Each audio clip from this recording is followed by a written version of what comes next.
So this has my name etched in gold. This is my signature piece. This is what completes an artwork. Meet Ekow Nimako, a Ghanaian-Canadian artist making breathtaking art out of black Lego bricks. My entire life, I've probably clicked hundreds of thousands of parts, probably millions. Is it Legos or Lego? Are you serious? It's Lego. It's never Legos. And Lego actually is an abbreviated form of legot, which is Danish for play well. Little known fact. Ekow's jaw-dropping sculptures are exhibited in galleries, but they began in DIY studios at his home. Welcome to Studio A, the first of my 3 studio rooms. This is where I build most of my Building Black mythos artworks. Really an exploration of Black African mythology. This one, I'm actually not sure what this sculpture is going to be. I know it will be a goddess. I know that she will have these kind of cornrows going on. This tubing was not made to be hair, but when I look at parts now, I just see different parts of anatomy that just like speak out to me. This artwork so far, I think I've clocked in almost 100 hours. Some artworks could take up to 1,000 hours. While some of Ekow's larger pieces can take 1,000 hours, he can prototype a new smaller design from scratch in just a day. So we're in Studio C. It's where I've been building my series, Building Black Amorphia, Spiritual Starships. So I'm going to build a spiritual starship today. The idea behind it is that we take inspiration from science fiction, but at the same time, it's very important for me to centralize Black characters, Black stories, Black history within that context. So I'll be taking the form of a T-47 airspeeder and turning it into an ancestral vessel. So let's have some fun. All right, let's see. Once the spine is completed, I'll look at some reference photos of the ship and then start constructing the wing shape. Dropping Lego is actually the most annoying thing. People think that stepping on Lego is like the most annoying thing. But to me, the most annoying thing is spilling them outright, just knocking a container over and it just spills everywhere. You see what I mean? Like the rage that fills up when I'm just like trying to get something done and then shit just scatters. While dropping pieces is a frustration, Ekow still needs to keep a massive amount of parts on hand to actualize his sculptures. Each of my studios has a section that is dedicated to the parts. This is Studio B. You gotta love that. This piece right here is a jumper. It has a stud or a notch right in the center, in opposed to a piece like this, which would naturally have 2 studs on it. Over here, I've got various different tires. The Lego group actually produces the most tires in the world. More than Goodyear, more than Michelin, because their tires are actually made of rubber, so they're classified as actual tires. Oh yes, the hinge with the ball joint. What this hinge joint allowed is for me to put these fairings anywhere I want. You got your standard tiles. I like to cover all the notches and studs on my work. Triangle tile allows you to get some great geometric patterns when you put them all together. These are always great. Inverted tiles. The beauty of inverted parts is that they click from the bottom up. Now I do want to find like a discontinued part like this. Look at the design. It's one of those pieces that I would have to even second guess if I saw it sitting down there and wonder if it actually is a Lego element. I think I only have one of these in my entire collection, and I've got like millions of parts. The most common reaction when I tell people what I do is usually excitement. There's this kind of, oh my God, you get to do what you love. It is amazing. And more importantly, it's a privilege. You know, a metric of if you love what you do is when people say, if you won the lottery, would you still do what you do? And mine would be yes, I would just get a bigger studio, more staff, and build bigger things. This piece is called Kadisa. Kadisa is a dragon cat, and dragon cats are creatures that I came up with. I've always been fascinated with avian creatures. I took some inspiration from the griffin and made this feline cat with wings. These lengthy builds are not just reflective of Ekow's artistic talent, but also a lifetime love of Lego. I started building with Lego when I was about 3 or 4 years old. I started off inheriting Lego from my older brother.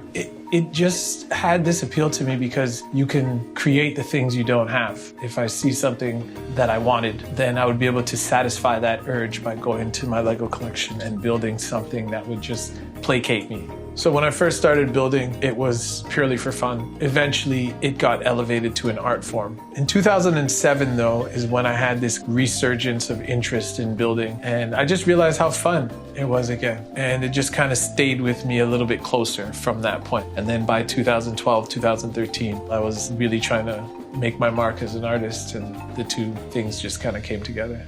This artwork is very special to me because I've had this artwork since I began my career. I created this artwork when she was about the size of a 6-year-old. Since then, it has evolved. What I most enjoy about this artwork is the hair. Like, this cylindrical piece is great. Hole in the top, hole in the bottom, and they have weight. And when you have so much volume of hair, there's just like a gravity to it. And when it comes to Black people, our hair is political. For all the people that are gonna see this work and be inspired by it, to have their identity reinforced from a material that historically underrepresented them, means a lot. So making the formal outlines and the shape of a mask is like the first step. And then once the shape is laid out, then all the fun stuff really starts happening, where you get to like start giving it some kind of personality. It can be grueling work sometimes. And, you know, my joints have suffered from building. Carpal tunnel syndrome is real. But all the pain is worth it for Ekow to make these textured works of art. This sculpture is called Kweku Nancy. Kweku Nancy is an Akan deity, a trickster god. My favorite feature, I really like the crown. The main center part of the crown is a combination of two different parts, and they're both discontinued if I'm not mistaken. I always think it's really fascinating when I'm able to use discontinued parts because there's something more rare about it. There's only so many of them left on the world. Nancy took me, I'd say about 300 hours plus over like a long period of time. So start thinking about the eyes when it comes to expression. Yeah, there's something about the personality that can be found in our eyes. So there's something here. This eye outline looks animated to me. Okay, so we've got this pair of eyes, and I also did like some structural stuff so that I can place a nose in there. Right now, just laying down some tiles. Tiles are great because you can put something down on the tiles and then like kind of slide it and shift it so you know exactly where you want it to sit. And then once you do, you start building things that will kind of keep it in place. I think just about there. You know, as you're building along, you want to make sure that you're not just building for filler at any point. The problem with Lego building too is that you run the risk of doing too much, which is what, in my opinion, 90% of people that build with Lego, they do. Just because you can do something doesn't mean you should. Couldn't tell you what set had these created, I don't know. But when I see these things, I don't buy sets a lot, I buy parts. And they speak to me not as what they are, but as what they could be. All right, we're almost there. One good way to get a metric of how far I have to go is how many studs do you see? Just need to add a couple more pieces on here. So this is the final piece. This has my name etched in gold. This is what completes an artwork. The last click is always satisfying.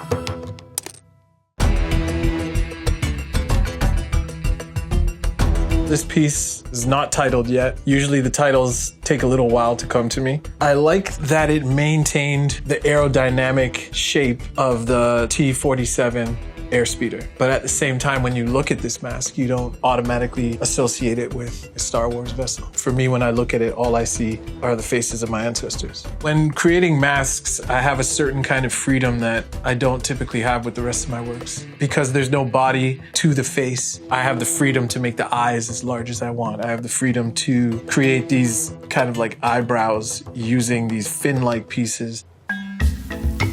No matter how many hours Ekow spends building these marvelous pieces of art, he's always looking to the future, both in his work and in the Lego community. I've always been a futurist, imagining liberated futures for Black people and for all people, ultimately. I think the Lego group has gotten a lot better in regards to how inclusive and diverse they are. But growing up, it was a completely different story. The interesting thing about the Legoverse, especially when it's rooted in like the yellow minifigure, The Simpsons taught me, you know, that yellow is synonymous with white. But just like any kind of equity work, there's always more, and it's a long road. but it seems like they're committed to making the right choices. As a Black artist, our work is healing and is edifying for Black children to see themselves reflected in this toy form. I think that's really important, and that keeps me waking up wanting to do this as well, is that I've been granted a gift. Gifts should not go to waste.